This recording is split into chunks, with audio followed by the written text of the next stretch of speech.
everybody. Welcome to the third episode of Run the Track. This is a 3-part radio series broadcasting here on Freeform Radio in partnership with Size Radio, powered by Nike, looking at female experiences in the music industry. My name is Nik Nak, and in this episode, we'll be exploring the experiences and celebrating the achievements of Black female artists in the music industry.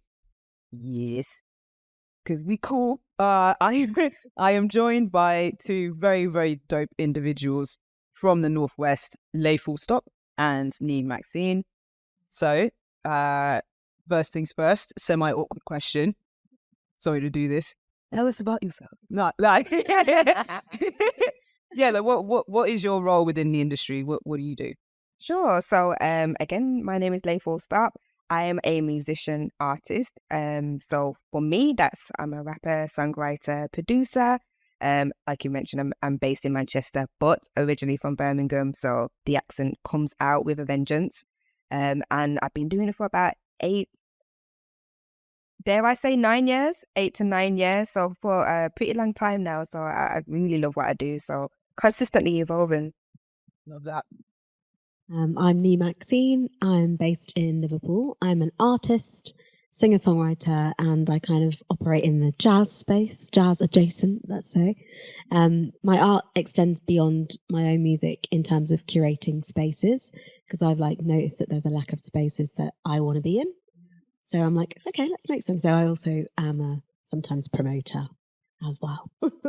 Do what we have to do. Yeah, absolutely. Facts. I really love that. And I think, yeah, that's really important. That's one of the questions in front of me. Right. So, how did you both kind of get into music? You know, were there specific influences like at home or growing up? Like, you know, was there any kind of experience in particular that made you think that's what I want to do? You know what? When people ask me how I got into music, I'm tempted to say I kind of fell into it. But to be honest, I started doing poetry when I was about 4 or 5 years old. So very young age, very intuitive. And then over a period of time, one of my uncles bought me one of those kid keyboards where you press play and it got like Hey Jude on it, but in the electronic piano version. And I just started to kind of create my own songs. But then I also, I studied psychology in uni, so I also had a big passion for like learning about the mind and people. So that kind of trickled its way into music. But I think my core element when I knew like music was for me was when I started to be in spaces and community spaces where other people were making music, which also gave me the confidence to be like, you know what, rather than this being a hobby, maybe I can release it. Not with the intention of earning money, but with the intention to kind of attract more people who enjoy the music that I liked. And then over a period of time, I've especially based in Manchester, I had spaces such as like Contact Theatre and Brighter Sounds, Band on the Wall, and a few different places where, you know, they really supported like young artists coming up and trying to create music and give us the resources to do so. Even if it was only temperamental, because funding is always an issue.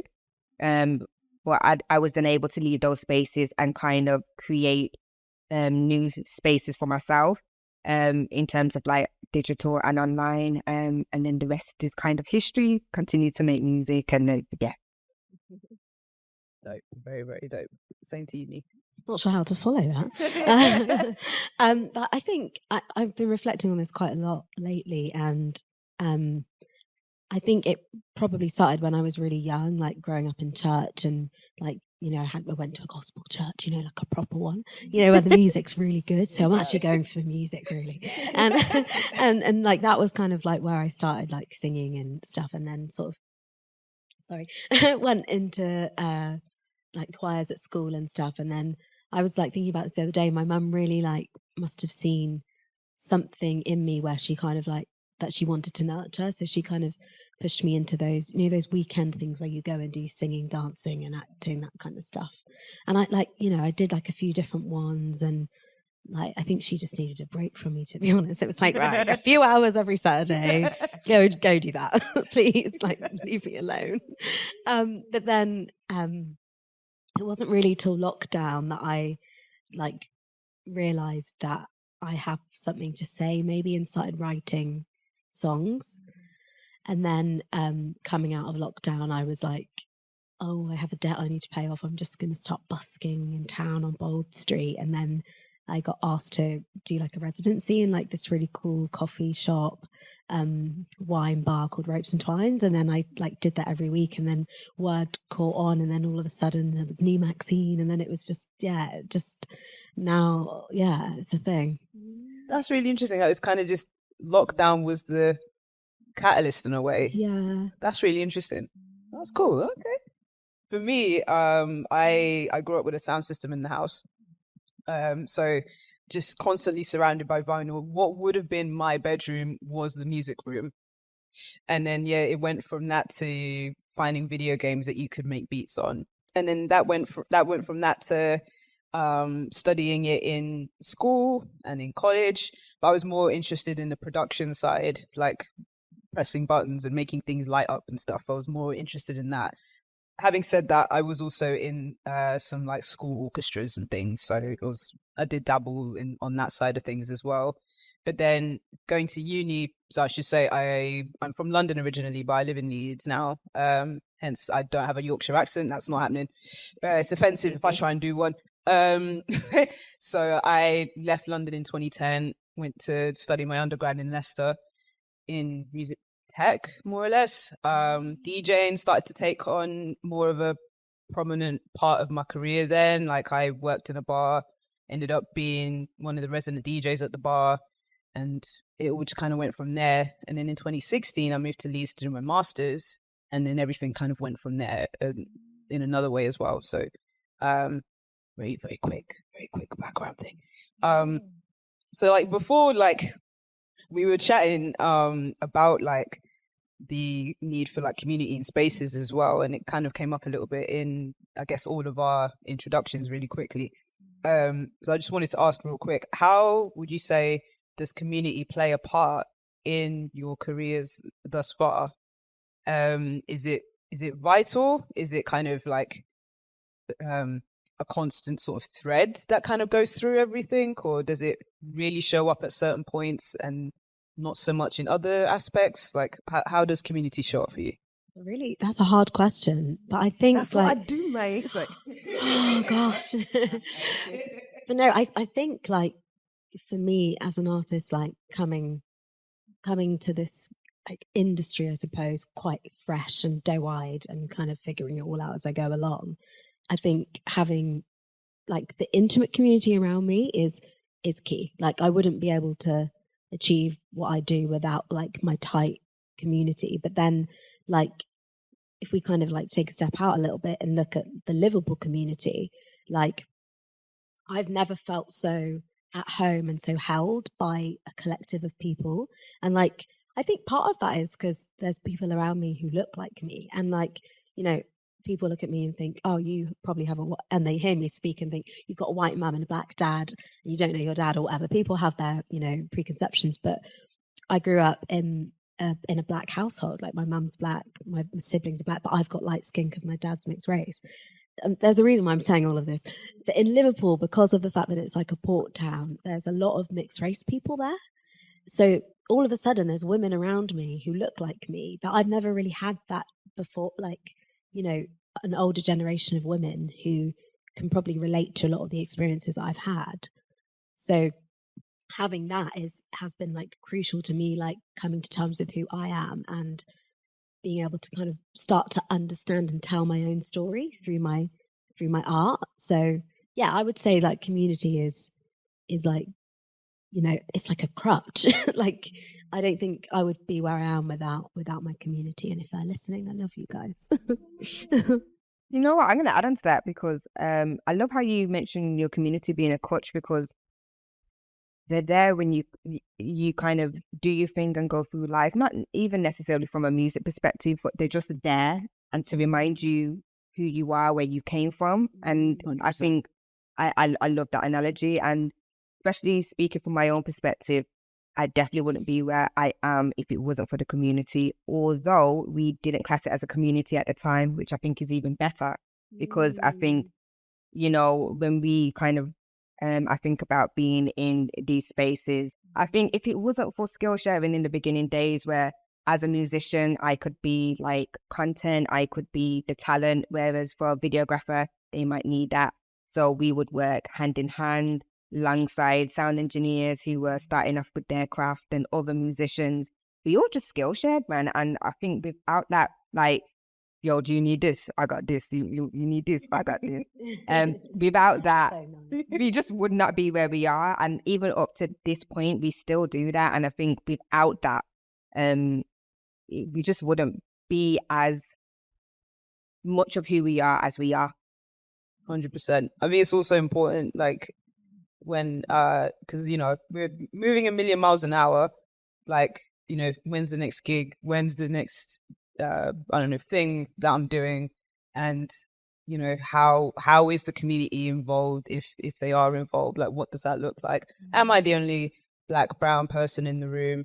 Am I the only Black, brown woman, Black, brown, queer woman, person, non-binary person, whatever? Am I the only person in the room that looks like me and stuff? And how does that translate to the other people coming into the space? Like, that's something I've been thinking about very recently, and trying to figure out like how to best implement my authentic self into those spaces without feeling like I have to shrink.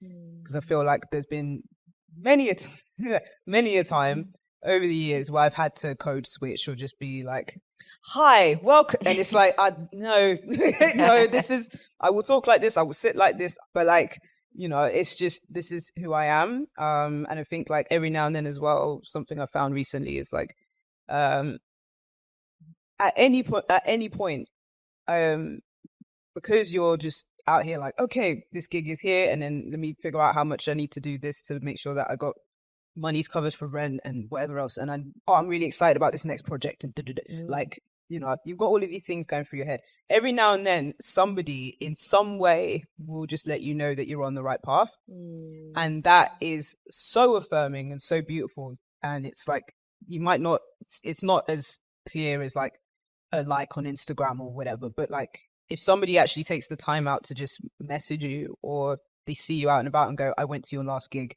you were sick, like, and you know, thank you for doing that and keep doing what you're doing, whether they're younger than you or older than you, that is like an affirmation of the community anyway. And that like the work that you're doing, being yourself and going, I have this weird idea, I'm just gonna put that out, like, you know, that in itself is really powerful. And when people are like, yeah, that's dope, I saw that was sick and whatever, it's like, yay. And it, you know, it warms the heart and it keeps you going. It's really important. I'm gonna chuck that in there. Okay, so yeah, we're all based in the north. We're not Londoners, says the Londoner. But like, you know, it's the London scene, especially coming from somebody that hasn't lived there in a considerable amount of time. You know, maths isn't working right now in my head, but like, you know, the scene is very different to London as it is to the rest of the UK. So, you know, for you both, how would you describe the scenes for Liverpool, for Manchester, and I'll do a little bit for Leeds too, but you know, how would you describe them, especially when you were starting out? We kind of touched on it a little bit in terms of like the communities and kind of word getting out about stuff, and then that just fostering the foundation of your careers. So yeah, how was it then, and how do you think it is now? Like if it has changed or hasn't changed? Yeah, I mean, from a Manchester perspective, again, having been born and raised in Birmingham and coming to Manchester, where I don't think I had anticipated doing music at that point in time. And then I eventually decided this is my pathway, and started to understand the music and the scene that was going on at the time. There was a lot of OGs, man, like some real people that, honestly, when I look at what they've carved out for Manchester, again, being in a space that wasn't London and was doing their own thing and didn't decide to like kind of quickly go off to London to try and say, here's me doing something, and then try to bring that back. These were people that stayed within Manchester and brought Manchester to other places, which is why I think it set the foundation for now. People, you know, in London always talk about the scene in Manchester is so great, it's so fantastic, and it would not have been like that if it wasn't for, you know, the hip hop scene that was brewing at a very early age. So I'm thinking about collectives such as like Mouse Outfit, Levels, Dub Physics, Ed Bias, Strategy, Broken English, Connie Don't Kill Me.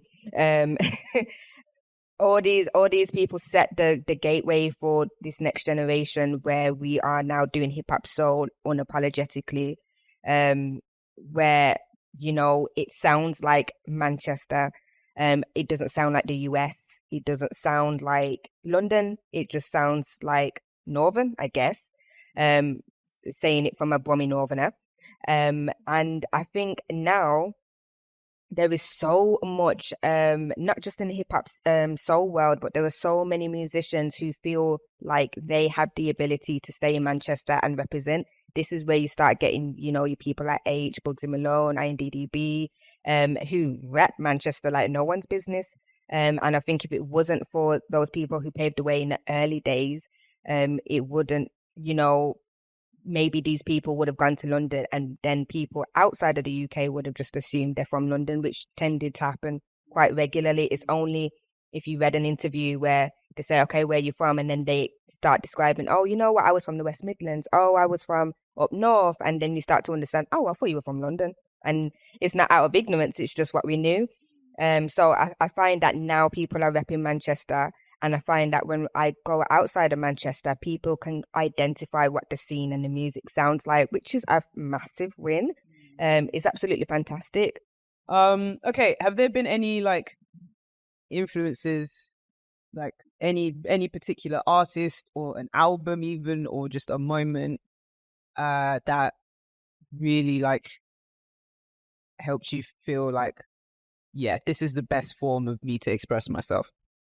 Like, so for me, it's a couple of things, and the answer always changes because it depends on what mood I'm in. So it's like, neurodivergent gang. But like influences could be from like my mum to just bass frequencies to Burial to Jay Dilla to DJ Shadow to Shiva Feshareki to Claude Debussy to and I'm having to stare at like this particular spot on the floor so I can get all these names out of my head.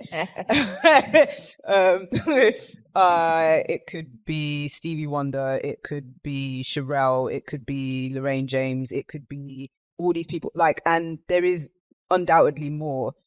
And throughout my, I don't even know how long I've been doing this for, career, insert number of years here, they all play some kind of a part in me being able to go, no, I do this, or I can do this, or I play this kind of music, or this is just me existing in the industry as myself, doing all the bits that I do. So for yourselves, what would those influences be? There is, again, a long list. The first person that comes to mind is Betty Carter, like incredible jazz vocalist, and she's just one of those black women who just didn't get her flowers, and I'm like, guys, you need to listen to her music, like Betty Carter. That's the main one, like vocally, but also like more contemporary artists like Erykah Badu, Solange. I really like, there was that time when it was like, don't touch my hair. And then all of a sudden we could be like, yeah, don't touch my hair. Yeah, actually don't. Facts. I'm tired of this. Facts. And it was like, it's such a simple thing that we've always just had to put up with. But then suddenly there's music that says don't. And you're like, okay. Sanford's just joining in on the chorus. Just like, okay. Yeah. Okay, Sanford. Okay. It's like, it's like art that's made for us. It's like, more recently I've been getting, and I always say her name wrong. Is it Corinne Bailey Ray? Corinne, yeah. Yeah. Corinne. I always thought it was Corrine growing up. Oh, okay. So my mistake, but now we're in Leeds. But like her recent album, Black Rainbows, like first time I heard it, I was like, I don't really get it. And then she recently released a video for He Will Follow Me With His Eyes. And then I'm like, oh my God, there's just this, oh, the lyrics are amazing. And you're like, oh my God, when people make music and it's relatable to our experience. It's like if we can do, like, I feel as an artist, if I can do that for the next generation, then like my work is done, Yeah, there's so many. Those are just a few influences. Actually, one more. Janelle Monáe. Yeah. Janelle Monáe, the Arc Android. My uncle in New York, the first time I met him, I think I was like 12 or something. He gave me the CD, and like I feel like that's defined my whole world, like musically. Yeah. Oh, I'm gonna echo you guys, and it depends what mood I'm in. But I always have to say I don't know the name of the album, but I think a pivotal aspect to my music development was video games music. Honestly, my dad and my uncle, the bus stages always had the best music. I couldn't play the games too much because I always got motion sickness, so I would just be in the background watching it. So naturally, after I watched, the main character die several times, I just started to tune into the music a lot more. And it's obviously a lot of jazz funk. So whilst I do predominantly hip hop soul music, you will always get this kind of jazz funk aspect of it.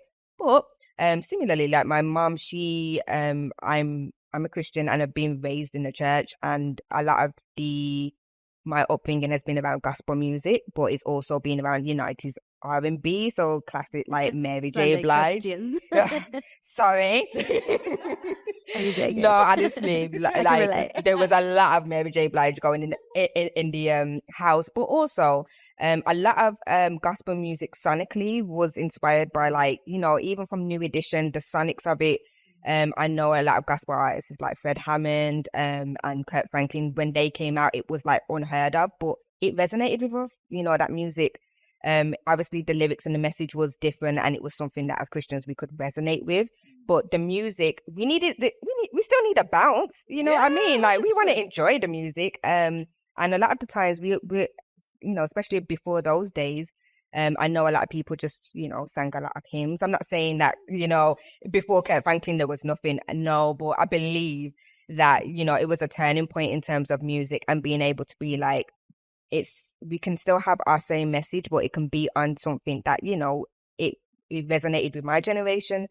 So there's always going to be an aspect of that in my music. But yeah, sonically, I love jazz, I echo it, from a production point of view, but also just, in little twinges of like improvisation and music and stuff as well. So yeah. So Ni, for you, how would you describe the scene in Liverpool when you first started out, and how would you compare it to now? It's a very, if we're talking about the jazz scene, and maybe even just generally the music scene, from my perspective, it's quite male dominated. There's like not a lot of like female instrumentalists, for example, on the scene who are like visible. And like, I find that, or have found that, quite challenging, just like always being the only woman in the room and being the only Black woman in the room. Like, there have been moments where I've like been in a rehearsal in my house and everyone's talking and no one's listening to me. And I'm like, I feel really insecure about asking you to do this thing, but like, I am paying you and I need you to do this thing. So yeah, very male dominated, also like very white as well. And like, I think that's a reflection of maybe like access to education in music. And like, I think that's like maybe a national problem. But if I look to scenes like London, I see organizations like Tomorrow's Warriors kind of addressing that and specifically making sure that they're giving Black and brown and female people, musicians, opportunities and development pathways. So yeah, I think the Liverpool scene it's amazing. Like, I wouldn't be Ni Maxine without it, because that's where I really started to be an artist, and I've got a really lovely group of musicians around me. But the scene in general, I think there's still a lot of work to be done. Like, we need a bit more infrastructure that enables women to participate, and especially Black women to participate and to feel like our contribution is like really valuable.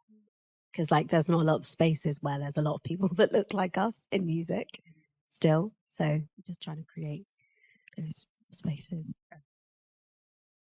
Yeah, I will say Leeds has like, bearing in mind I'm not like born and born and bred from Leeds. I'm not, but I've been here a significant amount of time, and so being able to see how the city is not only being a participant in its industry, but also going to gigs and doing things like this. I would say like the Leeds scene is very interesting. It's busier than people give it credit for. There is always something going on, and it's great to see that there is collectives like Sable Studio and like Cosmic Slop and like even like the Subdub and stuff like that are putting on these events and putting on more community-led events to really be like, look, we're here and we're doing these things. Sable is like Black Run as well, so it's like not only are we here putting this on, but we run the space doing it as well, which is you don't see every day, which is an issue. And you can see it when you see the Sable stuff coming out. You're like, okay, I get it. Yeah. It feels like, warm. It feels welcoming. Like, yes, go on, my fab. Yeah, sorry. But then, yeah, and like there's venues like Wolf Chambers, which is like a staple in the Leeds scene of like, especially more DIY artists and LGBTQIA plus peoples and people like fellow POCs, everything. Like there's certain spots basically in and around Leeds where it's like you will get, if you want to see more people like you could go to these places. That's not to say that you're not going to get that anywhere and everywhere, but it can depend on the promoter, it can depend on who is going to play at the show, it could depend on a lot of different parameters. But for the most part, it's very easy to put on something here and not feel some kind of pressure to like sell out. But I say that with a caveat of, since COVID, the way people interact with events and tickets and things has changed dramatically to the point where venues are closing. Save Our Scene said something quite mad about how it's a venue every week or something, or 2 venues every week or something in the UK that's closing. So it's events will get postponed, or a person will cancel a tour because they can't. It's very weird right now. So that's like a bigger conversation. That's a bigger conversation to have. Maybe like on episode 4, like we'll come back and talk about that stuff. But sort of bringing it back to Leeds though, there's a lot of support for a lot of different styles of music here. And I think the one thing that I would maybe wish there was more of a support for would be like just seeing people who look like us, maybe identify also as us, making music that you can't shoebox. Like it's very easy. I've had it where people go, oh, so you play hip hop, so you're a hip hop DJ, for example. And it's like, no, I can play hip hop. That's not the only thing that I do or I make or whatever. So, don't shoebox me into that one thing. I would like to see more people like us making more like, I don't know, ambient stuff or like experimental stuff and just doing stuff that you were like, this is weird. Big ups though, because you're doing it. Like I want to see more of that. And I feel like at certain points you might see that, or somebody might be supporting an artist coming in who's doing that kind of a show, and the person supporting it is a person of color, and it's like sick, okay. But yeah, I want to see more of that personally, because I think it frustrates me sometimes looking at a lineup and it's like, oh yeah, that's sick, I know this person could support, this person could support, bam bam bam bam bam, but then when you go there and it's another white man, you're like, really, guys? You didn't do your homework. Do you know what I mean? It's kind of, and that person might be talented, like, you're doing your thing, okay, cool, but also, we need that representation, space and support. We need that space and support. So, yeah. Can I add something? Yes. I feel like one of the things around infrastructure is like local radio. I feel like we lost a gem in Liverpool quite recently. Melodic Distraction, and like it's just like left a really big hole, because like that was like a place where you could find out what's happening locally across all genres and like physically go and be a part of it if you wanted to. And I feel like there is like those are the spaces that you kind of start in, and then they like propel you out into the rest of the country. But like without having that, you can't really like do. I feel like it's hard to then be pushed out of the city you're in. So yeah. Yeah, that's also an issue in like a lot of local radio stations having to close. Same issue with Worldwide FM having to kind of really minimize their broadcasting capabilities and all of this stuff. So it's a knock-on effect with a lot of this stuff, which is like very upsetting. But you do also have people that are still trying to do something to support the scenes, which is cool, which is really good. Shout out Reform Radio. Shout out Reform Radio. Do you like define your image as an artist? Like, do you see yourself having an image or anything? Because these things play more of an important point nowadays, especially with social media now. Like, you know, what's the outfit and have you been styled and all of this stuff? Like, you know, do you like have some kind of definition for yourself visually? I get what you're saying. I think when I started out being a musician, I think I unintentionally used my lack of image to be my image. So I had no pressure to dress in any way because I was not going to. Okay, I just wore what was comfortable, what I had. I went to thrift stores, and that was just me. And I think over time, it was kind of ironic because my lack of image became my image. And now I take more pride in what I wear, not because of music, but just because I'm getting older. And now I'm just enjoying using my time and space to put clothes together. It only is a coincidence that as a musician, it gets to have a benefit that now that I'm playful with my fashion, that it shows in my live performances and shows and stuff like that. So it was a very natural ascend, I would say. But yeah, I think there is always a very laid back approach to me in my music, in my style, in how I come across.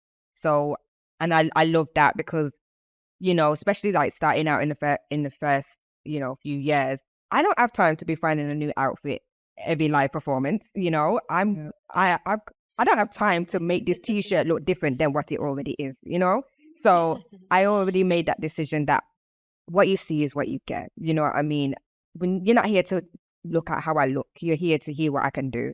And that became the settlement of me as a musician. And now, if I decide to dress up, there's no pressure for me to do so. It's just because I want to. And I love that about fashion now, that I don't feel like, oh, I need to dress up because I'm doing a pressure or I'm doing something or, I'm doing an event. I feel free to be like, oh, I want to dress up because I got this and I've got that and I put it together. And I think it more identifies me just as a person rather than my artistry, if that makes sense.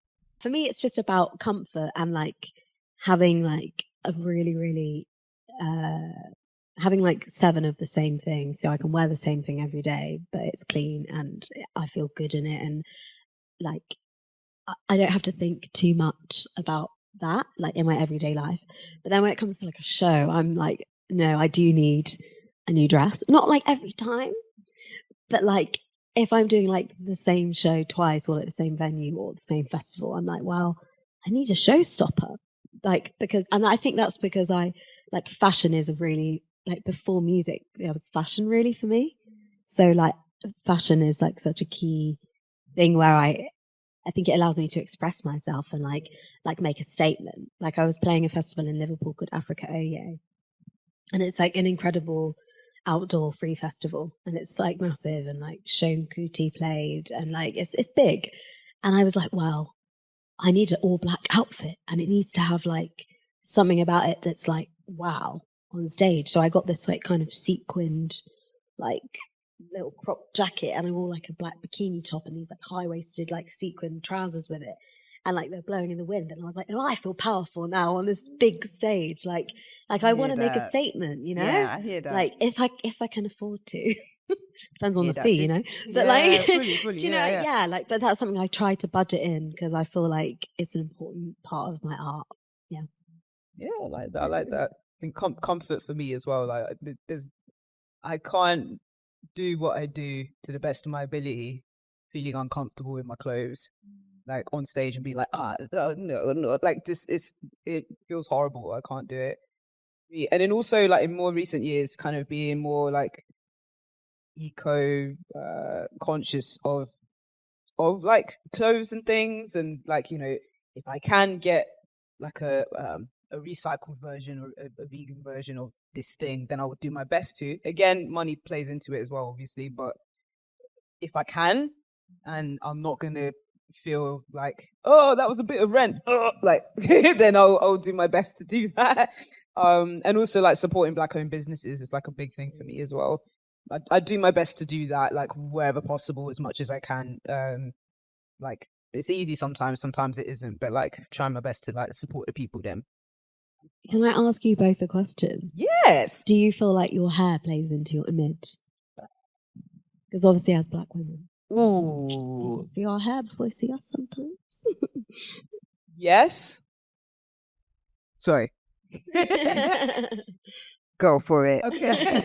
Go for it. For me, yeah, I started my locks journey a couple years ago. So it's fun being like, okay, I'm going to be dancing around and just like yeah, and then like my hair will be moving like yeah. So it's like okay, cool, yeah. It's like people will be able to see me bouncing around more so than what I'm actually wearing. So like I have my head tie on now, but like if I'm gigging, then this would be off for the most part, and I'll just be like, yes, woo, yes, queen, whatever, and just dancing around like a fool. But yeah, it does depend, and then obviously with locks, there's more styles. So sorry, this is getting into the hair podcast. Yes. That's the short answer. I asked a yes or no. Yes. It does for me in some ways. I think I'm getting to look at, how could I style it and stuff, but with that comes like figuring out like, again, what's the theme and does the style that I'd like to do fit in with the theme and all of this stuff. But in a way, Why yes. do you need to fit in? Damn. Jimmy, that's just calling me out. I'm gonna try and keep my answer really short, but I definitely feel like hair for me as an artist has definitely played in my music career, and I also feel like it has contributed to boxing me in depending on what hairstyle I've had. I've had weave, locks. Obviously, my short hair now. I've had my natural loose hair out. I feel like when I've had my natural loose hair out, people find it easier to class me as an R&B artist. If I have locks, people find it easier to class me as a conscious artist. If my hair is short, I don't really know what to do with that one. Yeah, okay. But I think when I have had my hair short, because I had my hair short for the last couple of years, but it was longer before then. But those who have been through me from the very beginning of my music journey would know that my hair was short then too. So I think people can maybe associate it with being a hip hop artist. And for me, that's obviously slightly frustrating because, my hair shouldn't dictate the type of music that I do. And the thing is, depending on what my hair is, all people do is kind of go to the closest artist that they know of having that specific hair, never mind that specific type of color and skin, and then say, you must be that. So if I had my locks, I must be like Lauryn Hill. But if my hair is short, I must be like Missy Elliott. Or if my hair is out, I must be trying to be like Aaliyah or something, okay? And for me, I just wanted to be known as making great music. It's already difficult in terms of the genre specifics of Black women anyways, in terms of being like an alternative artist or an indie artist, and that reoccurring conversation about you do many different styles, but you are still classed as an R&B artist, and that's something that people have referred to me over the past few years now. Some music I can understand because of the sonics, and sometimes it hasn't made much sense. It's just people have found it difficult to know what to class you as when we're talking about shoeboxing. And unfortunately, the hair has played a big role into it. But aside from how my hair is perceived, I have just made a decision that I'm going to do whatever. I think there has always been spaces where I felt like I grew out my hair because I felt like I needed to. And that also comes from being within the Black community where, you know, hair is such an amazing, powerful thing that if you was to cut it off, it's seen as a very big thing in our community. So never mind the outside world, I had to deal with, you know, cutting my hair as part of my own community and what that meant and what that represented. It can be seen as rebellious, and that's very far from what I'm personally trying to do. I love hair. I just love short hair. So, and it's all about the length for me. It's not about not having any hair or just saying, you know, you're the man and, you know, start cutting. It wasn't like that for me, although I felt like I was treated different from the texture of my hair. Depending on how the texture of my hair was, if it was looser curls, I felt like people felt like they would put me in even like the mixed race box, which I am not mixed race. And if my hair was in a big afro, then they'll feel very comfortable in saying that's a Black girl. Again, this is just hair. My face hasn't changed at all. And when you are on a platform and you are creating music, unfortunately, that just gets heightened on a big scale. And all people can seem to do is you know, compare you to what their bias knows from before and their generations before that. So to answer your question, yeah. Ni, have you faced any challenges or resistance with your fashion choices and things? No, I haven't. And I feel really privileged that I haven't. The hair journey for me has been like growing up. I used to straighten my hair, not chemically, but with straighteners. And, you know, it was very much a need to fit in and be able to, like, you know, be like all my white friends. I just wanted to have straight hair. And that was the most comfortable. But then if it rained, I've been exposed. Hey. My hair's frizzy now. Like, this is the real me coming out. Let's not trigger people right now. Yeah.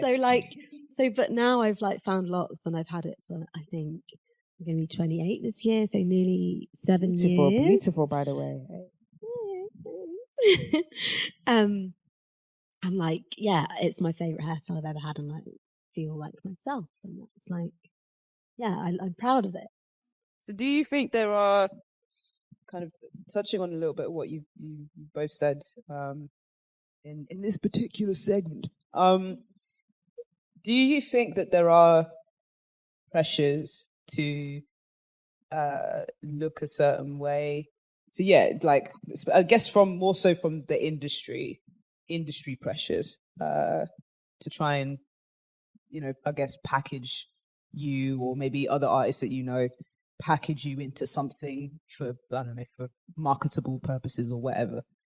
Have you come across that like yourselves, or do you know anyone that potentially that's come across that or anything like that? I think I don't feel like I've come across it. Maybe there are people who project ideas onto me that I'm not aware of, but I feel so like I kind of don't care really, like what people think I should do because of how I look, because I think I spent my whole like childhood feeling like that. So now I'm like, hang on a minute, I make art, like there are no rules for art. Like I just have to be myself, and like for me it's more like I need to carve the space to be more comfortable with and come to terms with my own life and my own story, and allow myself to express myself. Like that's more of my focus than what anyone else thinks about how I look, because that's just very surface. Like literally how I look is a surface thing. And for me, how I look is about how I feel and, you know, expressing that. So I don't know if that answers the question, but yeah. For a lot of people like myself, we were, you know, combating a lot of, from a music label, perspective, it meant that how do we market this female rapper when female rappers look like, you know, your Nicki Minaj's, Cardi B's these days, and even down to UK artists, a lot of the grime artists can tend to be a lot more on their assets and a lot about their looks because that's what they've decided to do in their journey, which is why, you know, I can only imagine how many other people are hugely inspired by people like Little Sims, who just keeps it to herself, dresses how she dresses and just keeps it moving. And I believe I'm definitely similar in myself where, you know, we have had those pressures. I've been like, well, you know, how are you going to appeal? Because a lot of rap appeals a lot more to the male market. So a lot of people say, obviously, dress sexualized so you can appeal to the male market. Now, for me, that was never going to be my calling. And I'm a married woman, so I'm definitely not going to be doing that. So it also means that even at this later stage in my life, I've been like, well, even if my market in terms of people who just love old school hip hop, and that's a lot of what I do, if they're men, then, you know, how can I just let my words speak more? How can I let my music do a lot more of the talking rather than people feeling like they need to look at me in order to relate and be attracted to what I do? It makes me feel gooey just talking about it because it makes me feel uncomfortable, and I can't imagine how many other females feel uncomfortable and then have said, I'll do it. All right, fine, I'll do it. And how many females must feel so uncomfortable by wearing things that they don't want to wear? Because I think there's a lot of people that say, I'm happy to wear this and this is who I am. But there's a lot of people that aren't, you know? And I think because, you know, there's a lot of body positivity being championed, that we forget that there's a lot of people who actually don't want to do that, but feel like they have to get ahead.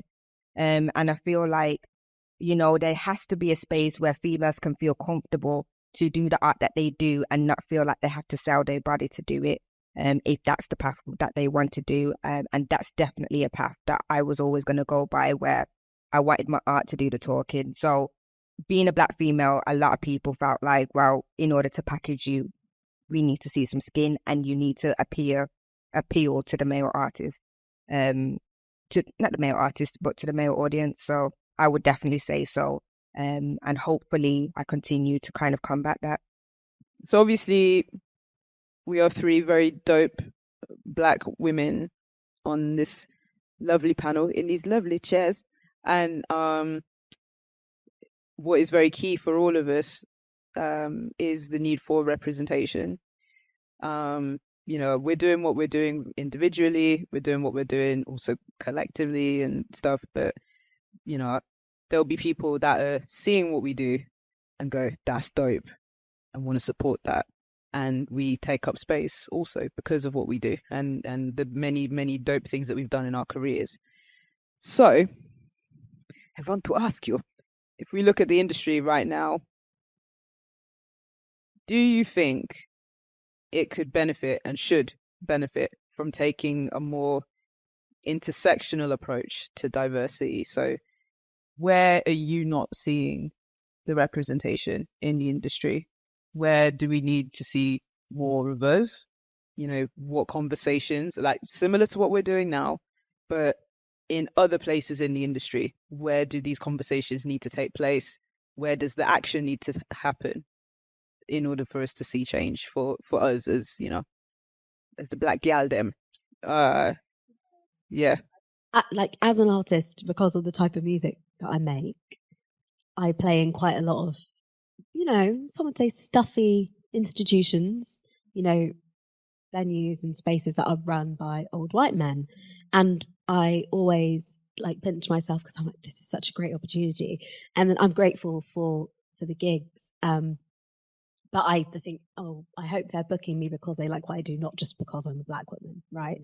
But I kind of observe that I spend an overwhelming amount of my time at my laptop responding to emails from various different people in these teams who are all on like cushy salaries and like, you know, have their, you know, perks, holiday pay, sick pay. sending me so many emails that I'm having to respond to, and I'm getting this tiny little fee, which I'm having to use to produce a whole show, pay a whole band, pay for my travel, my accommodation. And it's almost like I'm always in the minus doing all of that, because I'm not even considering the time I'm having to spend on the admin, where all the people I'm speaking to who are white are getting paid to email me. I'm not getting paid to email them back. And I think that is the crux of the issue in the music industry. Like, we are never paid enough. And I think even less so as Black women, because, you know, we'll just take what we're given in a way. Like, that's how I feel sometimes, because I'm like, I need to pay bills.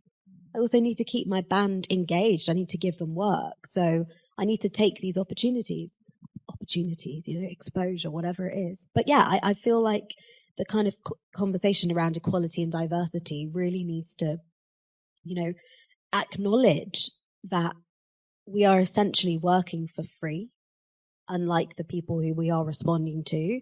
And that is a very, very, very big issue. Because I know after I've paid for everything, I can't afford to pay myself.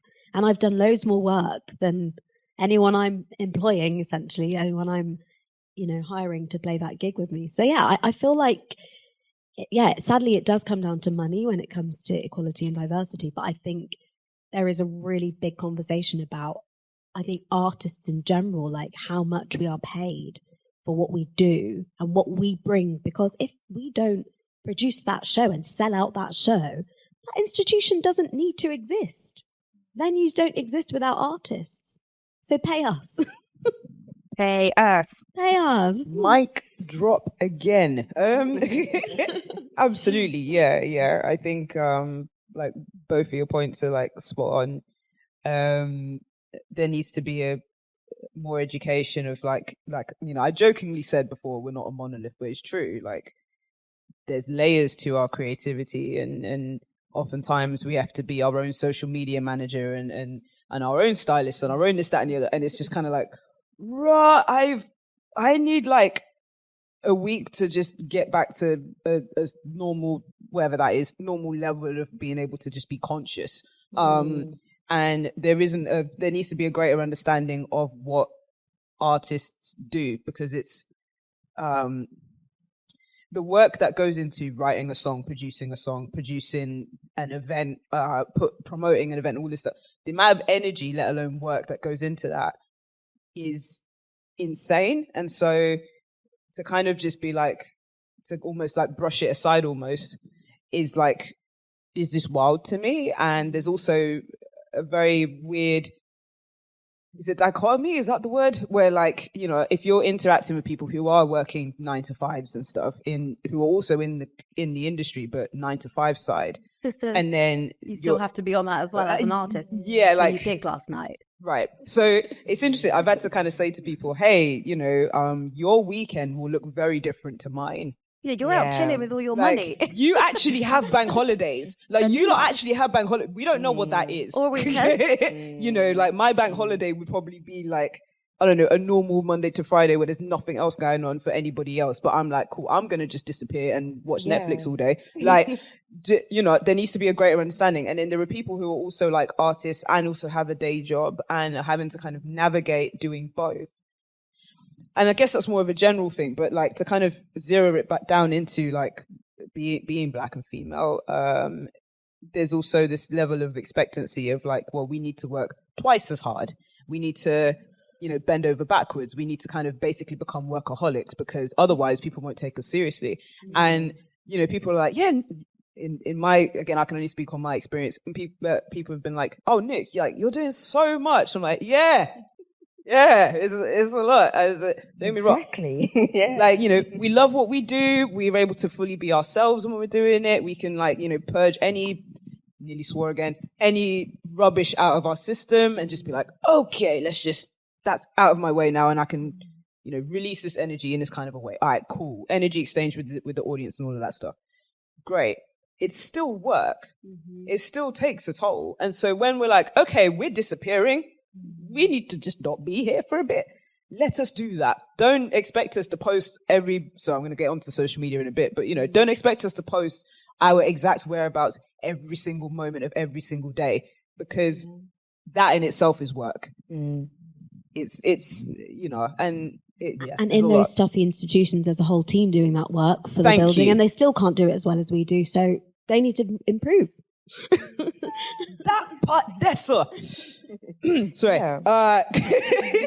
All right. So, given these issues, what makes you feel optimistic for the future and for how things are?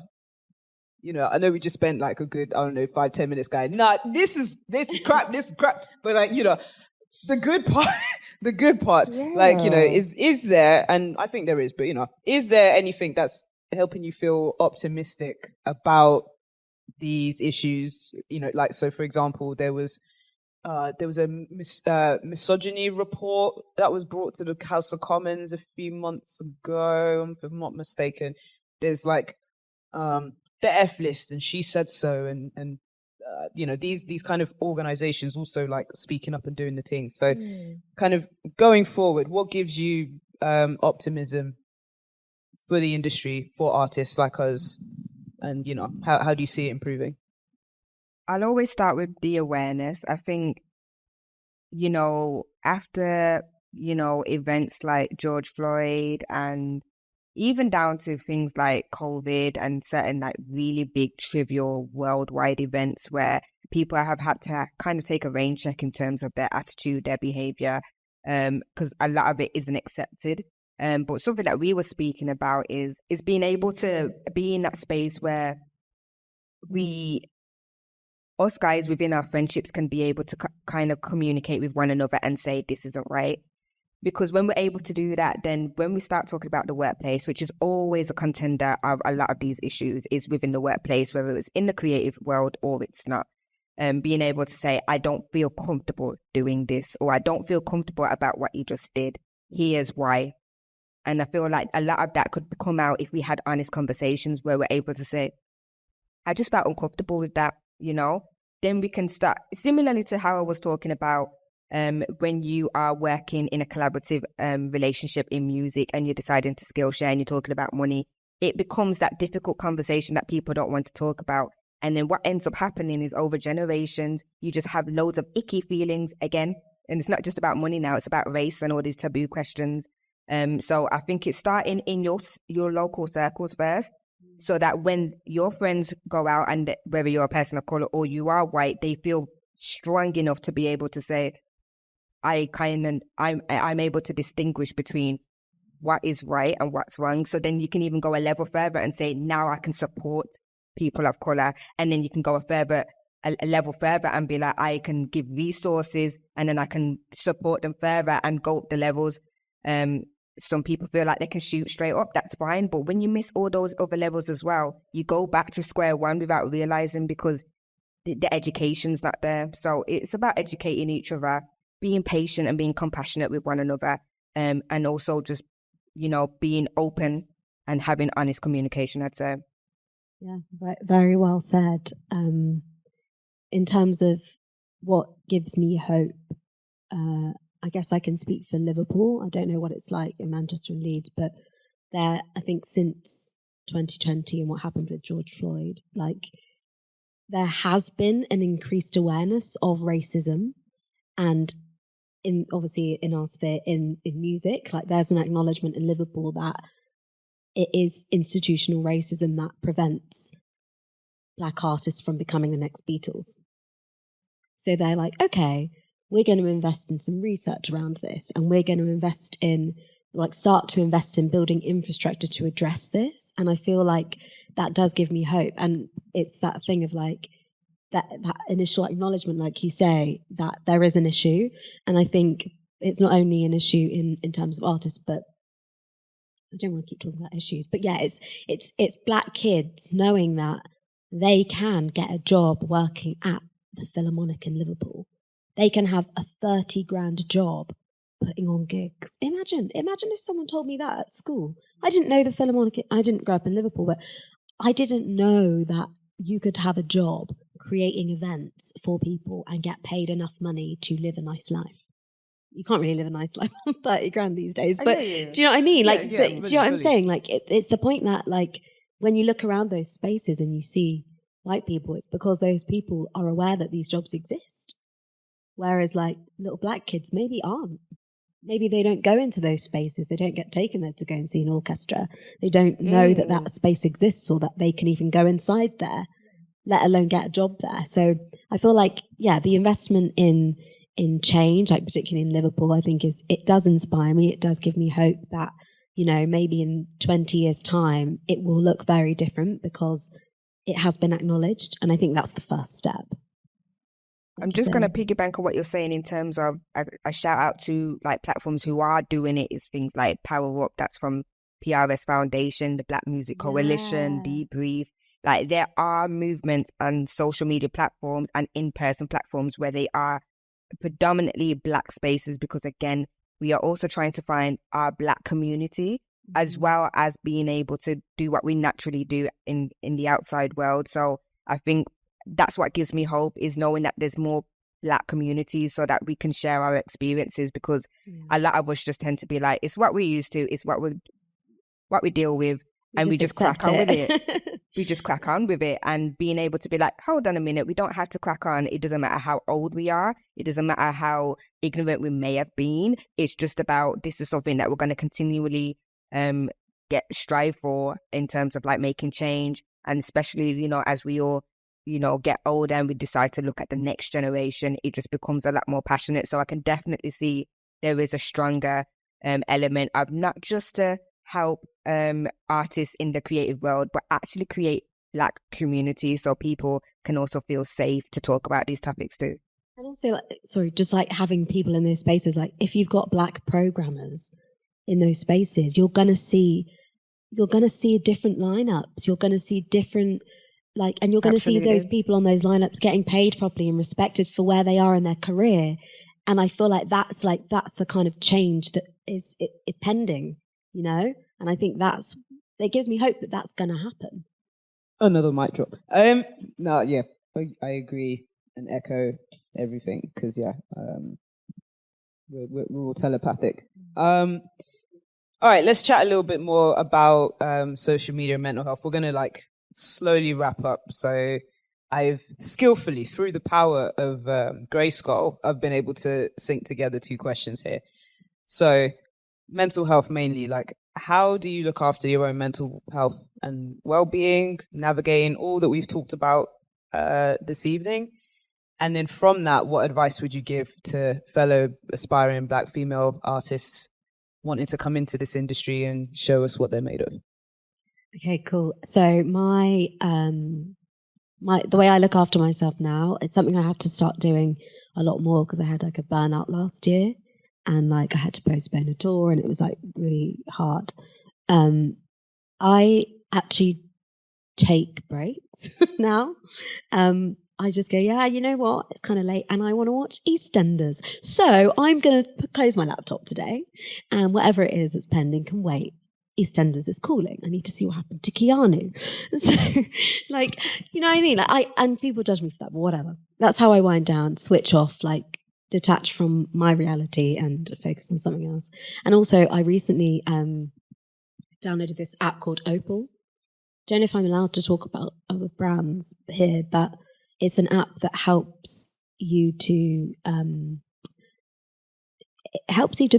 block certain apps that you find distracting. So I know that it's like built into a lot of phones anyway, but this app's amazing because essentially you choose a period of the day that you need to focus and not be on Instagram, whatever. Because for me, I'm just like constantly scrolling. It's like an addiction. Like, how do I, you know, deal with the stress? Oh, just scroll for a while. That's not productive and it doesn't help deal with the stress. But this app stops me from going on those apps. And every time I click on Instagram, it says, you've attempted to click on Instagram 27 times in your blocked period, or whatever the number is. It calls you out. And then it's like, oh, you really need to go there? Well, you're going to have to wait 20 seconds on this screen. And then you wait 20 seconds and you go, yes, I can get my hit now. And then the next time you go back, the 28th time, you have to wait like 40 seconds. So you're like, do I really need to go on Instagram? Yeah, I'll wait. And then the next time it's like 80. And you're like, nah, I'm not waiting 8 seconds for this. I don't really need it. That's great. And it's really changed. It's really shifted up the dial for me, because now I'm like, I have so much more time to go outside or like hang out with my friends and like those are the things that keep you like sane in this chaos. So yeah, reduce your screen time by any means necessary, and just take a break. Like that, though, doing those two things has completely shifted things for me, and I'm actually way more productive as well with that. So yeah, rest. We're allowed to rest. And I'll just literally add on to what you're saying in terms of, well, I guess firstly, for any like Black artists and creatives that are trying to figure it out, do that. Figure it out. Creativity has no expiration date, although the world says that it does. It doesn't, and I think that's where a lot of the pressure comes from. So it's also about understanding that, a lot of people, for music, it was their hobby and then it became their job. Now, what do you do for fun? And it's really important. I know for a lot of people, music is their life. It's what they do. But what happens when music goes down? You go down. So it's really important that, for some people, it helps that you do separate the two. And for some people, it helps to be that person. But I do find that if music is a consistent space where validation is happening, you're having to, promote your brand as yourself. It can be quite a selfish art in terms of promoting your music all the time. So if you don't have that community, it tends to be just you one all the time, and it can be quite hard. But I'd also say is that, try not to wait for somebody to do it, because the person under you is waiting for you to do it. So it's really important that if you have the capability of leading something because you decided, it's like you was talking about, I've got this weird idea, yeah. Weird is only weird because it's not normal yet, So in order to be able to be like, that idea, that whatever it was seemed weird at first, and now it might become normal. So for people to be able to be like, maybe it's weird, fantastic, you got something new there, run with it. And then eventually people will catch on. And if they don't, that's fine. You've still got something that's really unique. So people, need to stick to that, because it's something that becomes you. You did that, So I think there's something so beautiful about that. Hard agree, absolutely 100% with both of your points. I think for me, if you can look far ahead and go, right, this is time off, this is time off, this is time off, get that locked in and do not sacrifice that. Because that's like when I started doing that a few years ago and being strict with myself, like, this is my time off. I'm not going to say yes because that's going to compromise this. I've been happier in the long run. So that's my tip. I feel inspired. Cool. Right. Well, she says with her clipboard, you have been listening to Run the Track. This is a 3-part radio series broadcasting here on Reform Radio in partnership with Size Radio, powered by Nike, looking at female experiences in the music industry. I have been Nik Nak. Big thanks to my incredibly dope and eloquent and beautiful guests, Lay and Ni. Peace out.